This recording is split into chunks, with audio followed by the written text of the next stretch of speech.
사랑하는 초업제교회 성도 여러분, 유튜브 시청자, 구독자 성도 여러분 반갑습니다. 김정빈 목사입니다. 간밤에도 평안히 잘 주무셨습니까? 오늘은 2026년 7월 17일 오늘 금요일 제헌절 아침입니다. 오늘도 주 안에서 복된 또 공휴일 하루 되시기를 바랍니다. 제가 기도하고 오늘의 말씀 묵상을 시작합니다. 하나님 감사합니다. 간밤에도 저희들 지켜주시고 새날을 우리에게 허락하여 주시니 감사합니다. 우리에게 주어진 이 하루도 하나님의 뜻대로 살기 원합니다. 아버지께 영광 올려드리는 우리의 삶이 될 수 있도록 도와주시옵소서. 이 시간도 하나님 말씀 묵상하오니 하나님 말씀 묵상하며 나를 향한 주님의 음성을 듣게 하시고 나를 향한 아버지의 마음을 느끼게 하시고 나를 향한 아버지의 뜻을 깨달을 수 있도록 지혜를 베풀어 주옵소서. 이 시간을 성령 하나님께 의탁하옵고 우리를 죄에서 구원하신 예수님 이름으로 간절히 기도드리옵나이다.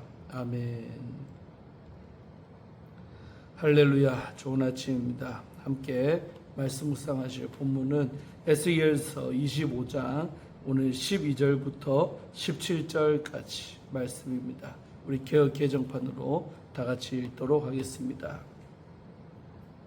주 여호와께서 이같이 말씀하셨느니라. 에돔이 유다 족속을 쳐서 원수를 갚았고 원수를 갚음으로 심히 범죄하였도다. 그러므로 주 여호와께서 이같이 말씀하셨느니라. 내가 내 손을 에돔 위에 펴서 사람과 짐승을 그 가운데에서 끊어 대만에서부터 황폐하게 하리니 드단까지 칼에 엎드러 지리라. 내가 내 백성 이스라엘의 손으로 내 원수를 에돔에게 갚으리니 그들이 내 진노와 분노를 따라 에돔에 행한 즉 내가 원수를 갚음인 줄을 에돔이 알리라. 주 여호와의 말씀이니라. 주 여호와께서 이같이 말씀하셨느니라. 블레셋 사람이 옛날부터 미워하여 멸시하는 마음으로 원수를 갚아 진멸하고자 하였도다. 그러므로 주 여호와께서 이같이 말씀하셨느니라. 내가 이 블레셋 사람 위에 손을 펴서 그렛 사람을 끊으며 해변에 남은 자를 진멸하되 분노의 척벌로 내 원수를 그들에게 크게 갚으리라. 내가 그들에게 원수를 갚은즉 내가 여호와인 줄을 그들이 알리라 하시니라. 아멘. 예, 오늘 좀 짧지요. 오늘 먼저 본문 말씀 주의할 때 은혜 받으시기를 바랍니다. 자, 오늘 12절, 13절, 14절 석절의 말씀은 에돔의 죄와 그에 대한 심판이 나오고 있습니다. 오늘 이 신탁은 주 여호와께서 이같이 말씀하셨느니라로 시작을 해서 에돔의 죄를 설명한 후 그러므로와 함께 심판의 내용을 선언하고 내가 여호와인 줄을 그들이 알리라로 마무리되는 일정한 형식을 따르고 있습니다. 12절은 에돔을 심판하셔야 하는 이유, 곧 죄의 내용을 먼저 제시합니다. 12절 에돔이 유다 족속을 쳐서 원수를 갚았고 원수를 갚음으로 심히 범죄하였도다 라는 하나님의 말씀에서 원수를 갚다라는 표현이 반복되고 있습니다. 이는 에돔의 죄가 단순한 감정적 적대나 내면의 반감에 머무르지 않고 실제적인 보복 행동으로 표출되었음을 뜻합니다. 에돔은 본래 이스라엘과 가장 가까운 혈연 공동체였습니다. 두 민족의 뿌리는 야곱과 에서의 관계로 시작하여 가까워졌지만 그 가까운 관계가 오히려 오랜 경쟁과 질투, 또 깊은 적대감의 역사로 변질이 되었습니다. 에돔은 유다가 무너지는 순간에 형제의 연민을 보이지 않았고 오히려 오래 품어온 적의를 터뜨리며 복수의 기회로 삼았습니다. 그러므로 에돔의 죄는 단순한 국경 분쟁이나 전쟁 참여의 문제가 아니라 세대를 거쳐 축적된 한과 마음이 결정적 순간에 폭력적인 행위로 분출된 사건입니다. 하나님은 바로 이 오래된 원한이 나타난 행동을 심히 범죄한 것으로 규정을 합니다. 에돔은 자신들의 행위를 정당한 보복이라고 여겼을지 모르나 하나님은 그것을 심히 범죄했다라고 범죄했다라는 말로 평가하고 있습니다.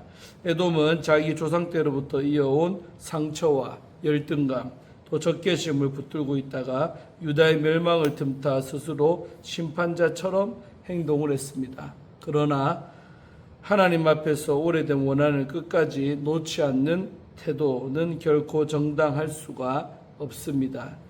오히려 가장 가까운 관계일수록 그 관계 속에 쌓인 마음이 더 깊은 죄가 될 수 있음을 본문은 보여줍니다. 13절에 그러므로라는 단어는 죄와 심판 사이에 직접 인과관계를 선언합니다. 내가 내 손을 에돔 위에 펴서라는 표현은 여호와께서 이 심판의 수동적 방관자가 아니라 주도적 집행자이심을 분명히 합니다. 죄에 대한 심판은 다음과 같습니다. 내가 내 손을 에돔 위에 펴서 사람과 짐승을 그 가운데에서 끊어 대만에서부터 황폐하게 하리니 드단까지 칼에 엎드러지리라.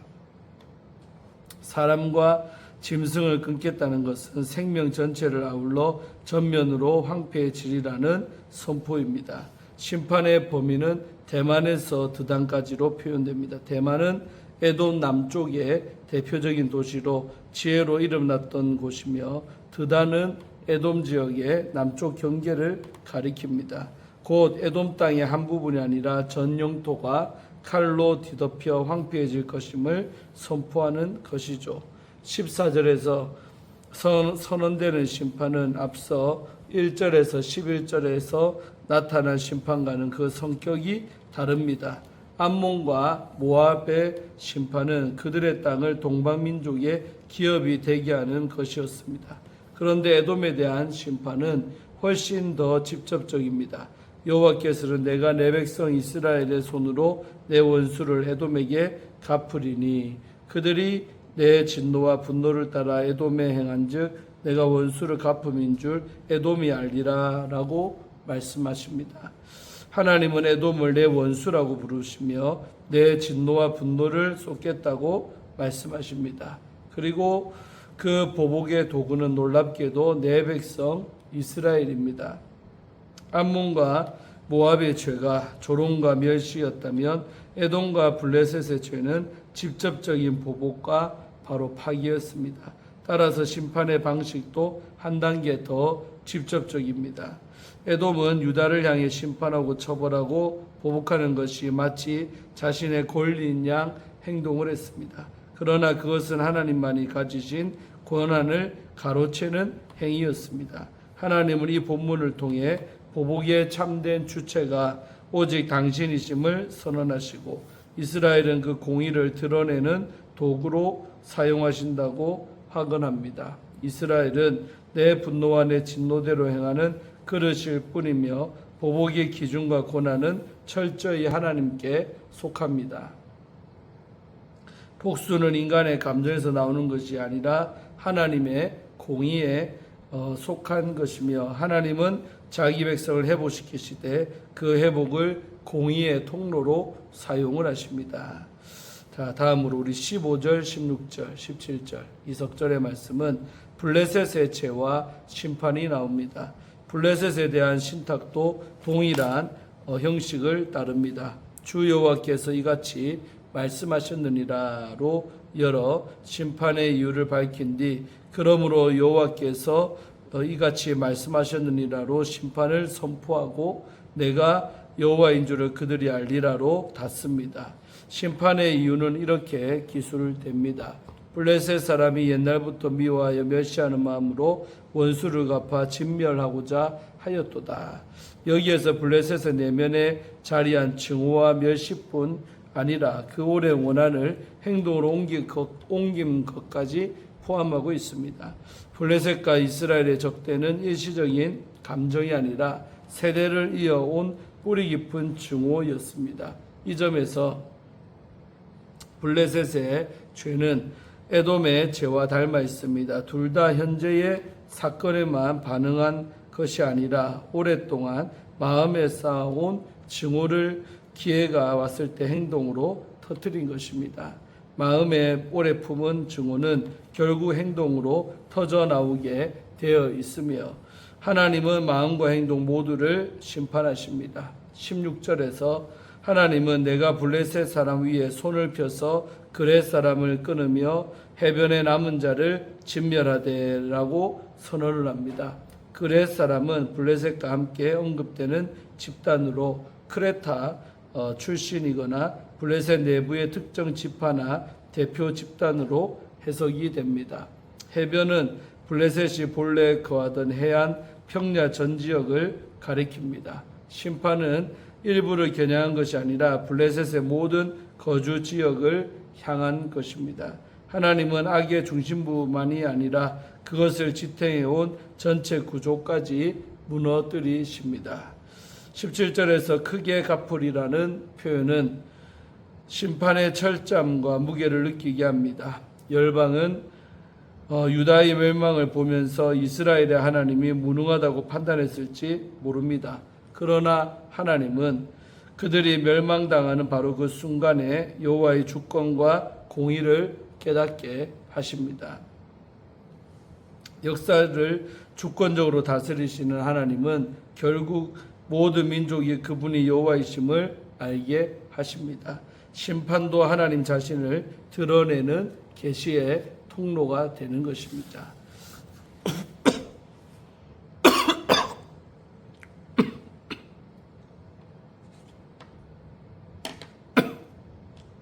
죄송합니다.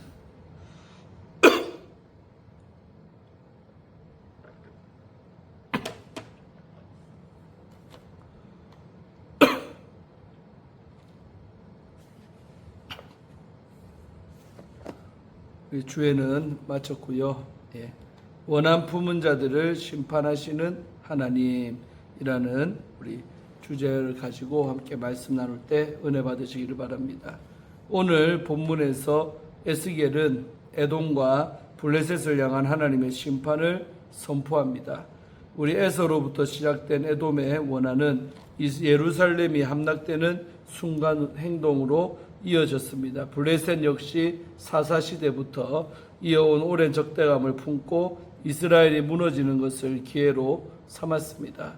에스겔은 그 원한의 결말을 우리에게 가르쳐 줍니다.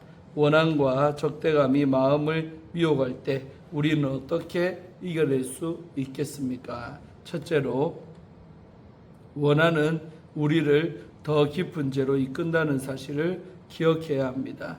오늘 12절 한 절 말씀 중심으로 보시면 에서가 야곱에게 받은 상처는 원한을 품을 만큼 깊었습니다.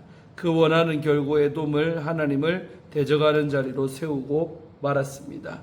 에돔은 예루살렘이 무너질 때 기뻐하며 이스라엘에게 복수를 했습니다. 하나님이 보시기에 이는 심히 악한 죄였습니다.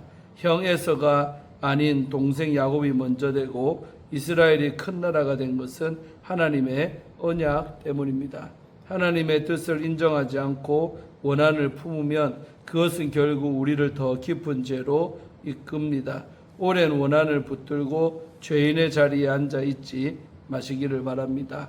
나를 사랑하셔서 십자가를 지신 주님의 사랑 안에 그 상처를 내려놓기를 바랍니다. 주님은 우리가 해결할 수 없는 상처를 돌보시고 치유하십니다. 그 치유의 은혜를 의지하며 살아가는 성도님들 되시기를 소망합니다. 둘째로, 공의를 행하시는 하나님을 우리는 신뢰해야 됩니다. 13절, 14절 두 절 중심으로 보시면 하나님은 에돔을 대만에서 드단까지, 즉 북쪽 끝에서 남쪽 끝까지 심판하실 것을 선포하십니다. 그리고 내 백성 이스라엘의 손으로 에돔에게 보복하겠다라고 말씀을 하십니다. 이는 하나님이 보복을 주도하실 때 그분의 방법과 때에 이루어진다는 것입니다. 에돔이 스스로 원수를 갚으려 했을 때는 큰 죄를 더했습니다. 그러나 하나님이 직접 보복을 행하실 때는 공의가 실현됩니다. 여기서 우리는 중요한 차이를 발견합니다. 인간의 보복은 죄가 되지만 하나님의 보복은 공의의 실현이라는 사실입니다. 우리가 스스로 원수를 갚으려 하면 죄의 자리에 반드시 서게 됩니다. 그러나 하나님께 맡기면 하나님의 공의로운 통치를 우리가 경험하게 됩니다. 우리에게 닥친 불의 앞에서 스스로 해결하고 싶은 마음이 들 때가 있지요. 그러나 보복은 우리의 몫이 아닙니다. 우리를 위해 싸우시는 하나님의 공의로운 심판을 신뢰하며 그분의 손에 모든 것을 맡기는 성도님들 되시기를 소망합니다. 셋째로 우리는 심판 너머에 계시는 하나님을 알아야 합니다. 15절에서 17절 석절 중심으로 보시면 에스겔은 블레셋을 향한 심판을 선포합니다. 블레셋의 적대감은 단순한 정치적인 갈등이 아닌 하나님의 백성을 향한 조직적이고 지속적인 증오였습니다. 그렇기에 블레셋은 하나님의 심판을 받아 마땅했습니다. 그러나 심판의 궁극적인 목적은 멸망이 아니라 하나님을 알리는 것입니다. 블레셋이 이스라엘을 향해 오랜 적대감을 품었던 이유는 하나님을 알지 못했기 때문입니다. 하나님을 알지 못하는 자는 하나님의 백성도 알지 못합니다. 이유 없이 나를 미워하고 원망하는 사람이 있습니까? 그 사람이 사랑의 하나님을 알지 못하기 때문일 수 있습니다. 하나님의 사랑을 아는 우리는 그렇지 않은 사람을 이해하고 포용해야 합니다. 우리가 하나님을 깊이 알아가며 화해와 용서를 선택하기를 소망합니다. 사랑하는 우리 초업제일교회 성도 여러분, 또 유튜브 우리 성도님들, 오늘 본문은 하나님이 죄악을 심판하시고 당신의 백성을 위해 공의를 행하시는 분이라는 진리를 가르쳐 줍니다. 에돔과 블레셋의 심판은 단지 과거의 역사가 아니라 하나님이 여전히 우리의 상처를 기억하시고 공의로 갚으신다는 증거입니다. 오랜 원한이 있다면 그것을 주님께 맡기고 하나님의 공의로운 통치를 신뢰하시기를 바랍니다. 하나님을 아는 자들로서 매일 용서와 화해를 선택하는 우리가 되기를 간절히 기도드립니다. 아멘. 마지막으로 김양재 우리들 교회 목사님이죠. 김양재 목사님이 쓰신 위기입니다라는 책의 일부분을 읽어드리고 마치려고 합니다. 미국에서 베스트셀러 작가로 널리 알려진 스토미 오마시안 목사는 진정한 치료는 가해자가 자신의 죄를 인정하거나 그에게 사과를 받을 때 이루어지는 것이 아닙니다 라고 말합니다. 가해자를 용서하고 화해를 원해야지 너도 잘못을 인정하고 내게 사과를 해야 한다라는 생각에만 빠져 있으면 상대를 또다시 대적자로 만들며 더 나쁜 상태가 된다는 것입니다. 그러므로 나를 가해한 사람을 만날 때는 그 어떤 보상을 기대하지 말고 겸손한 마음으로 마주하라고 합니다. 그녀 역시 어린 시절 어머니로부터 이해할 수 없는 학대를 받았다고 합니다. 그녀의 어머니는 온갖 이유로 그녀를 옷장에 가두고 입에 담을 수 없는 욕설을 퍼부었습니다. 성인이 되어 어머니를 용서하게 된 오마샤는 어머니에게 무조건 당신을 용서하게 놓으라고 말하지 않았습니다. 나의 10대는 끔찍했다. 솔직히 이야기하며 나도 엄마를 미워하고 존중하지 않았다고 자신의 잘못을 고했습니다. 그녀는 어머니에게 그래 너를 용서한다. 너는 그렇게 나쁜 아이가 아니었단다. 네가 얼마나 잘 자란지 보렴이라는 말을 바랬답니다. 하지만 어머니는 오히려 네가 얼마나 끔찍한 딸이었는지 아니? 너 때문에 내 인생을 망가졌어 하며 그녀를 책망했습니다. 그럼에도 오마샤는 약간 실망했을 뿐 어머니를 원망하지 않았습니다. 어머니가 달라질 것을 기대하지 않았기 때문입니다. 다윗이 그랬습니다. 사울이 전혀 달라지지 않아도 다윗은 보복하지를 않았습니다. 하나님께 맡기고 누구도 미워하지를 않았습니다. 그저 내 탓이라 여기고 누구도 원망하지를 않았습니다. 이것이 바로 하나님의 보복입니다. 아멘. 오늘 끝난 큐티 마치면서 오늘 마지막 글도 너무나 좋고요. 오늘 내용이 다 너무나 좋습니다. 오늘도 귀한 큐티라며 우리 각자에게 주신 마음을 받고 그대로 실천하며 살아가는 용서의 사람 되시기를 축원드립니다. 기도하고 오늘의 큐티를 마칩니다. 하나님 감사합니다. 오늘도 이 아침에 귀한 에스겔서 말씀을 통해 은혜 받게 하심에 감사합니다. 아버지 하나님, 세상 살아가며 이유 없이 나를 미워하거나 또 나를 힘들게 했던 영혼들이 있습니다. 내가 스스로 그것을 보복하려고 내 안에 받은 그 상처를 내가 해결하려고 애쓸 때가 얼마나 많았는지요. 오늘 이 말씀처럼 그렇게 하면 우리가 죄 가운데 빠지게 되는 길임을 깨달았사오니 아버지 하나님 보호하고 싶은 마음을 다 이기고 하나님께 심판을 맡기며 하나님께 모든 것을 의지할 때 하나님께서 친히 행하실 것입니다. 그리할 때 그 하나님의 공의가 실현되는 것을 우리가 볼 것입니다. 아버지 하나님 용서하게 하시고 정말로 우리가 심판자의 자리 보복자가 친히 되지 아니하도록 도와주시옵소서. 세상 살아가며 상처를 안 받을 수 없지만 나에게 상처를 주고 힘들게 한 영혼들을 용서하며 주의 손에 다 올려드립니다. 우리 안에는 모든 상처가 다 회복되기를 원하고 치유되기를 원합니다. 역사하여 주옵소서. 오늘도 건강한 우리 그리스도인들이 다 될 수 있도록 축복하여 주옵소서. 오늘 하루도 하나님께 영광 올려드리기를 원하며 예수님의 이름으로 간절히 축복하며 기도합나이다. 아멘. 할렐루야. 오늘도 주 안에서 복된 제헌절 또 빨간 날 주 안에서 잘 쉬시는 하루가 되기를 바랍니다. 내일 아침에 큐티로도 만나겠습니다. 샬롬.